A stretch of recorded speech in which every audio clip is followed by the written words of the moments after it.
हर हर महादेव सभी लोगों को। ये कुछ दिन पहले शिवांश जी ने एक रामपाल जी के एक शिष्य से एक सवाल किया था। एक सवाल में उसमें उन्होंने एक बात कही थी कि भगवान श्री राम दो तरीके की बातें नहीं करते। तो उनके जवाब में ये एक अभिषेक नाम के कोई व्यक्ति हैं जो रामपाल जी के शिष्य हैं, उनका जवाब सुनिए, फिर हम बातें करते हैं आगे। भगवान श्री राम कह रहे हैं रामो दुर्नाभि भाषते, राम दो प्रकार की बातें नहीं करता। हाँ, राम जो है दो प्रकार की बातें नहीं कर सकते। तो इसका मतलब है कि आपके श्री रामचंद्र जी भी वो असली राम नहीं है, क्योंकि रामचंद्र जी ने भी दो प्रकार की यहाँ पे बातें की थी। पहली तो जब सीता जी को लंका से ला रहे थे तब सीता जी की परीक्षा ली गई थी अग्नि में प्रवेश करके कि यदि सीता जी पवित्र हैं तो जलेंगी नहीं, और वो जली भी नहीं थी, मतलब वह पवित्र थी। और फिर कुछ सालों बाद श्री रामचंद्र जी ने क्या किया, एक धोबी के कहने मात्र से सीता जी को अपने घर से निकाल दिया। बताओ ये क्या मर्यादा पुरुषोत्तम के काम हुए कि एक गर्भवती पत्नी है उसको गर्भावस्था में बाहर निकाल दे, अपने घर से बेघर कर दे।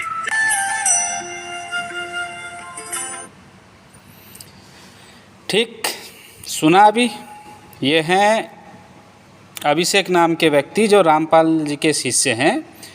रामायण के ऊपर इनका कितना ज्ञान है और प्रभु श्री राम जी के बारे में ये कितना जानते हैं और माता सीता जी के बारे में ये कितना जानते हैं, ये इससे इनके जो बयान दिया, जो बातें कही है, उससे ही पता चलता है। शायद इन्होंने शास्त्र पढ़े नहीं, इसमें इनकी गलती नहीं है, गलती उनकी है जिससे वो शिक्षा ले रहे हैं। तो एक्चुअली दुनिया में कुछ भी होता है तो उसका एक कारण होता है। जैसे रात होती है तो सूर्यास्त उसका कारण है, अगर सुबह होती है तो सूर्योदय उसका कारण है। तो हर एक चीज़ का कारण है। अगर भूख लगती है तो भोजन उसका कारण है। तो दुनिया में जो कुछ भी हो रहा है उसका कुछ ना कुछ एक कारण होता है। अब वो कारण क्या था इन्होंने कभी जानने की कोशिश करी नहीं, क्योंकि इन्होंने ग्रंथ पढ़े नहीं। बस तर्कों का कुतर्क करना इनको आता है। ठीक, तो अब हम रामायण, वाल्मीकि रामायण से हम दिखाएंगे कि प्रभु श्री राम जी ने माता सीता की अग्नि परीक्षा ली थी या माता सीता जी ने स्वयं ये अग्नि परीक्षा देने का निर्णय लिया था। पहले तो ये देखेंगे। सेकंड नंबर, जब अग्नि परीक्षा हो गई सीता माता की तो उसके बाद प्रभु श्री राम जी ने माता सीता जी के बारे में क्या कहा और ये भी हम जानेंगे। और नंबर 3 ये भी जानेंगे कि माता सीता का त्याग प्रभु श्री राम जी ने क्यों किया, ये भी हम विस्तार से जानेंगे। रामायण से ही, वाल्मीकि रामायण से ही जानेंगे। ठीक, तो शुरू करते हैं। चलिए शुरू करते हैं। ये है वाल्मीकि रामायण, द्वितीय खंड है। कहाँ से प्रकाशित है? गीता प्रेस, गोरखपुर से है। अब देखते हैं कि सबसे पहले कि माता सीता ने अग्नि परीक्षा क्यों दी और जो माता सीता जी ने अग्नि परीक्षा किसके कहने पे दी, ठीक है, या खुद स्वयं ही ये रास्ता उन्होंने चुना। ठीक, हम चलते हैं युद्ध कांड के 101 युद्ध कांडम 114वें अध्याय से हम शुरू करेंगे 114 से। यहाँ पर लिखा हुआ आ रहा है 114 अध्याय सर्ग 114। श्री राम की आज्ञा से विभीषण का सीता को उसके समीप लाना और सीता का प्रियतम के मुख चंद्र का दर्शन करना। ठीक, हम सीधे वहीं चलते हैं, ज़्यादा समय वो ना करते हुए।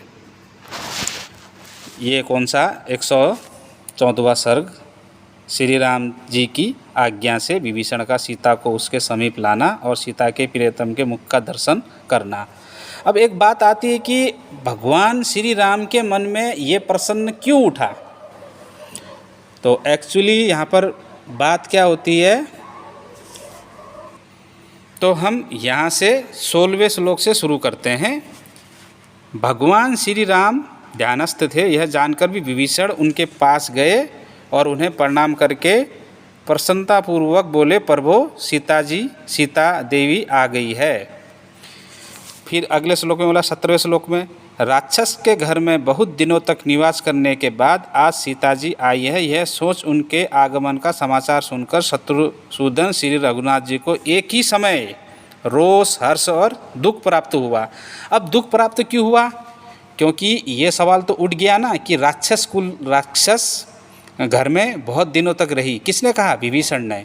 तो श्री राम जी के मन में ये सवाल उठा कि ये सवाल अभी विभीषण जी ने किया है तो आने वाले समय में हम लोग भी करेंगे। तो इसके निवारण के लिए माता सीता ने अग्नि की परीक्षा खुद ही स्वयं करी। अध्याय सर्ग 116 में देखते हैं।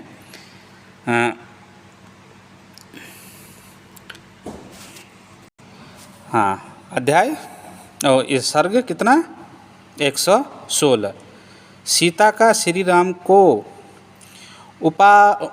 उपालंबपूर्ण उत्तर देकर अपने सात्वित्व की परीक्षा देने के लिए अग्नि में प्रवेश करना। अब यहाँ पर हमें क्लियर हो जाएगा कि सीता माता ने स्वयं ही यहाँ पर अग्नि परीक्षा देने का निर्णय लिया था। हम यहाँ पर 17वें श्लोक से शुरू करेंगे। पढ़िए। इतना कहते कहते सीता का गला भर आया। वे रोती और आंसू बहाती हुई दुखी एवं चिंतामग्न होकर बैठे हुए लक्ष्मण से गदगद वाणी में बोली, सुमित्रा नंदन, मेरे लिए चिता तैयार कर दो। मेरे इस दुख की यही दवा है। मिथ्या कलंक से कलंकित होकर मैं जीवित नहीं रह सकती। मेरे स्वामी मेरे गुणों से प्रसन्न नहीं हैं। इन्होंने भरी सभा में मेरा परित्याग कर दिया है। ऐसे दशा में मेरे लिए जो उचित मार्ग है उस पर जानने के लिए मैं अग्नि में प्रवेश करूंगी। तो यहाँ पर ये समझ में आया कि भगवान राम ने सीता माता की अग्नि परीक्षा के लिए नहीं कहा था, अग्नि की परीक्षा नहीं ली थी। सीता माता ने स्वयं ही अग्नि की परीक्षा देने के लिए खुद ही उनका निर्णय था। ठीक। अब आगे हम देखते हैं कि अग्नि परीक्षा देने के बाद माता सीता जी के बारे में भगवान श्री राम जी ने क्या कहा कि उनको ये पता नहीं था कि वो तो भगवान थे कि जो सीता माता है वो पवित्र है। उनको पता नहीं था क्या? पता था। आगे देखते हैं। ठीक। अब युद्धकांड का 118वां सर्ग क्या है? मूर्तिमान अग्निदेव का सीता को लेकर चिता से प्रकट होना और श्री राम को समर्पित करके उनकी पवित्रता को प्रमाणित करना तथा श्री राम को सीता को सहर्ष स्वीकार करना। हम ज़्यादा दूर नहीं जाते हुए इसके 16वें 17वें 14वां जो श्लोक है वहाँ से पढ़ना शुरू करेंगे। अब यहाँ पर कौन कह रहे हैं? प्रभु श्री राम क्या कह रहे हैं? यदि मैं जनक नंदिनी की शुद्धि के विषय में परीक्षा न करता तो लोग यही कहते कि दशरथ पुत्र राम बड़ा ही मूर्ख और कामी है। 15वें में क्या बोला? यह बात मैं जानता हूँ कि मिथिलेश नंदिनी राज जनक कुमारी सीता का हृदय सदा मुझ में ही लगा रहता है, मुझसे कभी अलग नहीं होता। ये सदा मेरे ही मन में रहती है, मेरी इच्छा के अनुसार चलती है। 16वें श्लोक में क्या बोला? मुझे यह भी विश्वास है कि जैसे महासागर अपने तटभूमि को नहीं लांघ सकता, उसी प्रकार रावण अपने तेज से सुरक्षित इस विशाल लोचना सीता पर अत्याचार नहीं कर सकता था। 17वें श्लोक में और क्लियर किया, तथापि तीनों लोकों के प्राणियों के मन में विश्वास दिलाने के लिए एकमात्र सत्य का सहारा लेकर मैंने अग्नि में प्रवेश करते हुए विदेह कुमारी सीता को रोकने की चेष्टा नहीं करी। किस लिए नहीं करी? ये तीनों लोकों में जो मानव जाति है ना, उनको बताने के लिए, उनको विश्वास दिलाने के लिए। अगर ये परीक्षा नहीं ली होती, अगर सीता माता ने परीक्षा नहीं दी होती, तो आज रामपाल के जैसे जो शिष्य हैं ना, जो अभी भी कुछ सवाल उठा रहे हैं बिना ग्रंथ पढ़े हुए, ये तो और सवाल उठाते फिर कि वो तो उतने दिनों तक वहाँ रही सीता माता। हाँ, क्या प्रमाण है कि वो शुद्ध थी? प्रमाण इसीलिए यहाँ दे रखा है, ये प्रमाण दे रखा है। हम जैसे तुच्छ प्राणी के लिए, तुम जैसे तुच्छ प्राणियों के लिए ये चीज़ माता सीता ने अग्नि परीक्षा देनी पड़ी, क्योंकि वहाँ विभीषण ने उसी समय कह दिया था ना प्रभु श्री राम को 114वें सर्ग में कि माता सीता राक्षस के घर में रहते हुए इतने दिनों के बाद आई है। तो भगवान श्री राम के मन में ये चीज़ आ गई थी कि ये सवाल अभी नहीं, बाद में भी उठेंगे, इसलिए ये परीक्षा सीता माता ने दी। आगे क्या कहते हैं भगवान श्री राम, पढ़ो।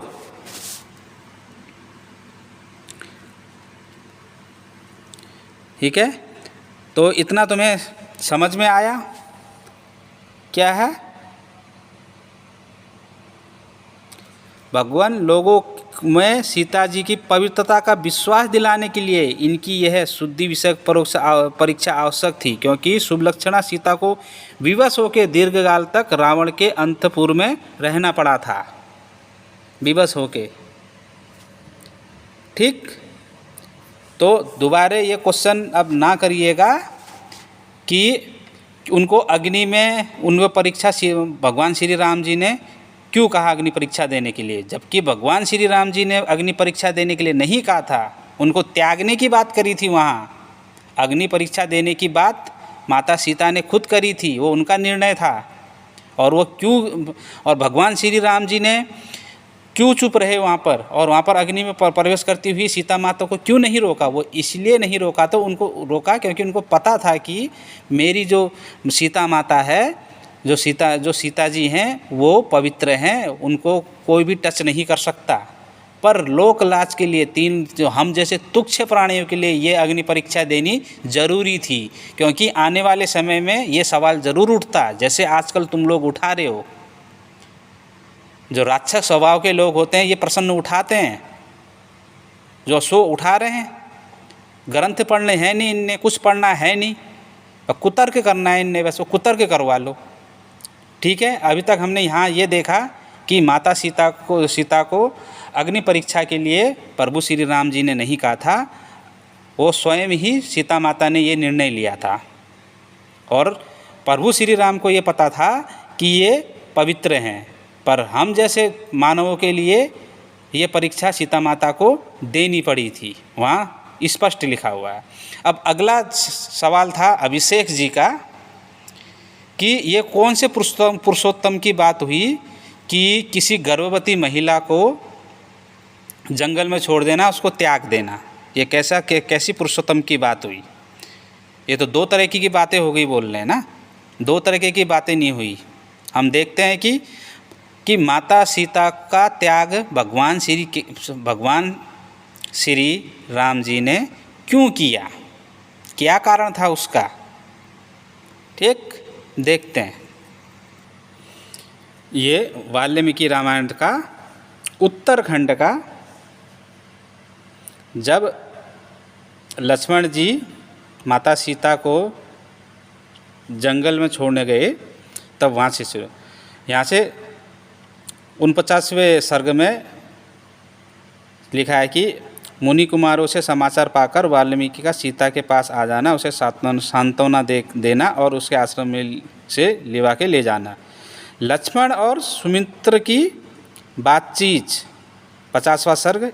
51वां सर्ग, मार्ग में सुमित्रा का दुर्वासा के मुख से सुनी हुई भृगु ऋषि के शाप की कथा कहकर तथा भविष्य में होने वाली कुछ बातें बताकर दुखी लक्ष्मण को शांत करना। ठीक है, इसके हम चलेंगे 51वें सर्ग में, हाँ, तो ये 51वां सर्ग आ गया है उत्तरकांड का, श्री वाल्मीकि रामायण का। मार्ग में सुमित्रा का दुर्वासा के मुख से सुनी हुई भृगु ऋषि के शाप की कथा कहकर तथा भविष्य में होने वाली कुछ बातें बताकर दुखी लक्ष्मण को शांत करना। ठीक, हम यहाँ से पढ़ेंगे, ज़्यादा वीडियो लंबी हो जाएगी।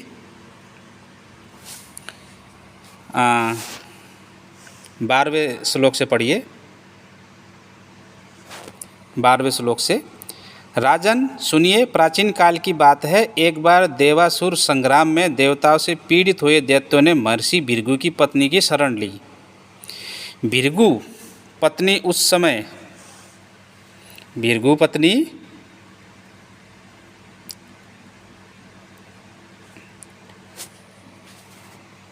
क्या लिखा है देखो, भृगु पत्नी ने उस समय दैत्यों को अभय दिया और उनके आश्रम पर निर्भय होकर रहने लगे। भृगु पत्नी ने दैत्यों को आश्रय दिया है, यह देखकर कुपित हुए देवेश्वर भगवान विष्णु ने तीखी धार वाले चक्र से उनका सिर काट दिया। अपनी पत्नी का वध हुआ देख भार्गव वंश के प्रवर्तक भृगु जी के सहसा कुपित हो शत्रु कुलनाशक भगवान विष्णु को श्राप दे दिया। ठीक, आगे पढ़ते हैं। श्राप दे दिया, क्या कहा भृगु जी ने, जनार्दन मेरी पत्नी वध के योग्य नहीं थी, परंतु आपने क्रोध मूर्छित होकर उनका वध किया है, इसलिए आपको मनुष्य लोक में जन्म लेना पड़ेगा और वहाँ बहुत वर्षों तक अपनी पत्नी वियोग का कष्ट सहना पड़ेगा। अब यहाँ पर श्राप दे दिया भृगु जी ने, ऋषि भृगु ने, पर बाद में उनको ज्ञात हुआ कि ये तो परब्रह्म परमात्मा परमेश्वर हैं, इनको तो श्राप लगता ही नहीं है, ये तो खुद श्राप को सिद्ध करने वाले हैं। तो 16वां श्लोक पढ़िए। परंतु इस प्रकार श्राप देकर उनके चित्त में बड़ा पश्चाताप हुआ। उनकी अंतरात्मा ने भगवान से उस श्राप को स्वीकार कराने के लिए उनकी आराधना करने को प्रेरित किया। इस तरह श्राप की विफलता के भय से पीड़ित हुए भृगु ने तपस्या द्वारा भगवान विष्णु की आराधना की। मतलब उनको लगा, अब उनको अपनी जो श्राप दिया था वो विफल होने का डर सताने लगा ऋषि भृगु जी को, क्योंकि वो तो भगवान है, उनको तो लगता नहीं है श्राप। तो उन्हीं की तपस्या करने लगे, किसकी, भगवान विष्णु की। जब भगवान विष्णु ने विष्णु की तपस्या करी, आराधना करी, तो फिर तपस्या से युक्त उनके आराधना कहने पर भक्तवत्सल्य भगवान विष्णु ने संतुष्ट होकर कहा, महर्षि संपूर्ण जगत का प्रिय करने के लिए मैं उस श्राप को ग्रहण कर लूँगा।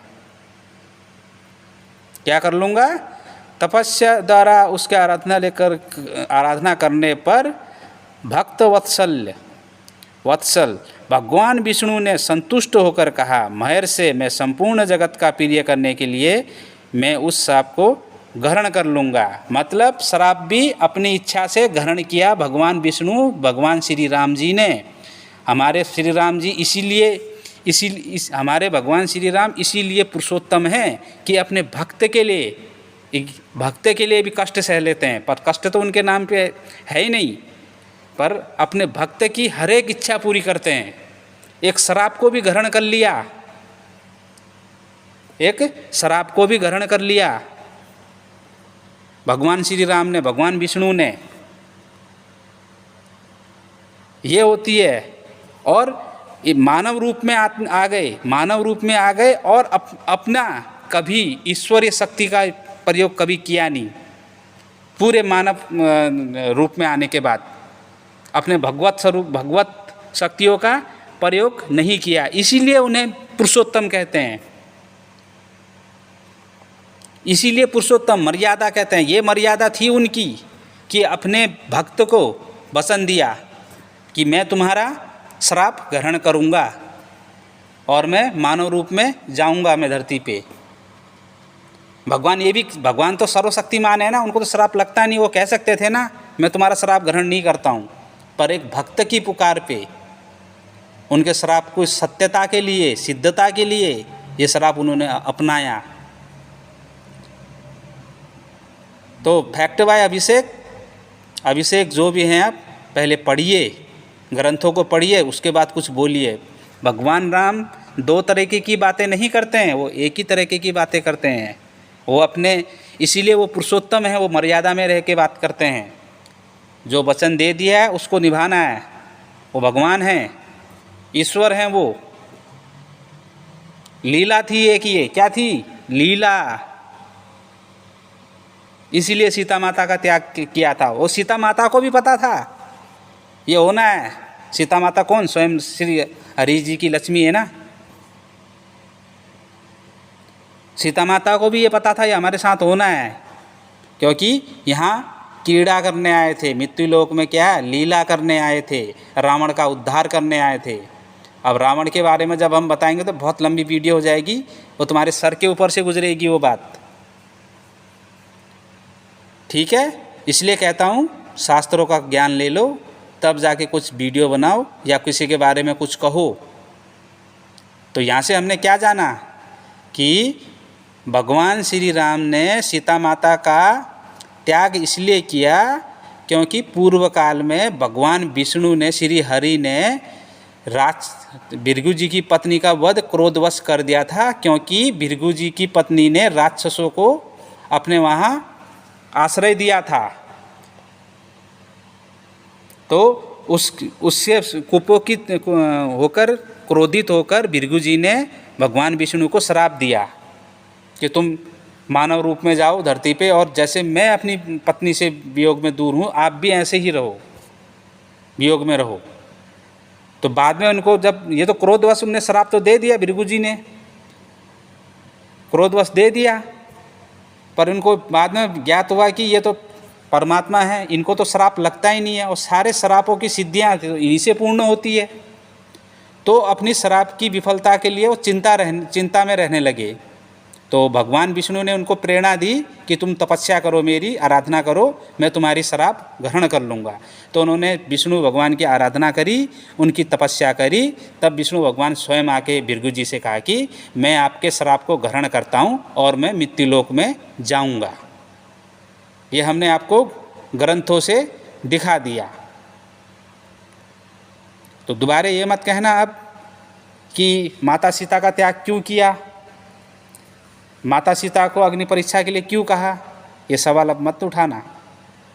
तुम जैसे तुच्छ प्राणियों के लिए माता सीता ने अग्नि परीक्षा देनी पड़ी। तो जो सवाल अभी तुम उठा रहे हो ना, भगवान श्री राम को पता था कि तुम जैसे तुच्छ प्राणी लोग ये सवाल ज़रूर उठाओगे, क्योंकि बुद्धि ही उतनी है ना उन लोगों की। शास्त्र पढ़ने हैं नहीं, सवाल ज़रूर उठाएंगे। शास्त्र नहीं पढ़ेंगे पर सवाल ज़रूर उठाएंगे। उसका जवाब ढूंढने की कोशिश नहीं करेंगे कि अग्नि परीक्षा माता सीता ने क्यों दी, माता सीता को क्यों त्याग दिया, किस कारण से त्यागा।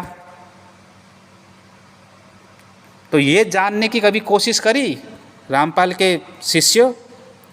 कभी जानने की कोशिश करी? नहीं जानोगे ना, क्योंकि तुमने क्या करना है, हमारे शास्त्र पढ़ने ही इसलिए है कि कैसे भगवान श्री राम को छोटा साबित करें और कबीरदास जी को बड़ा साबित करके उनको भगवान घोषित करें।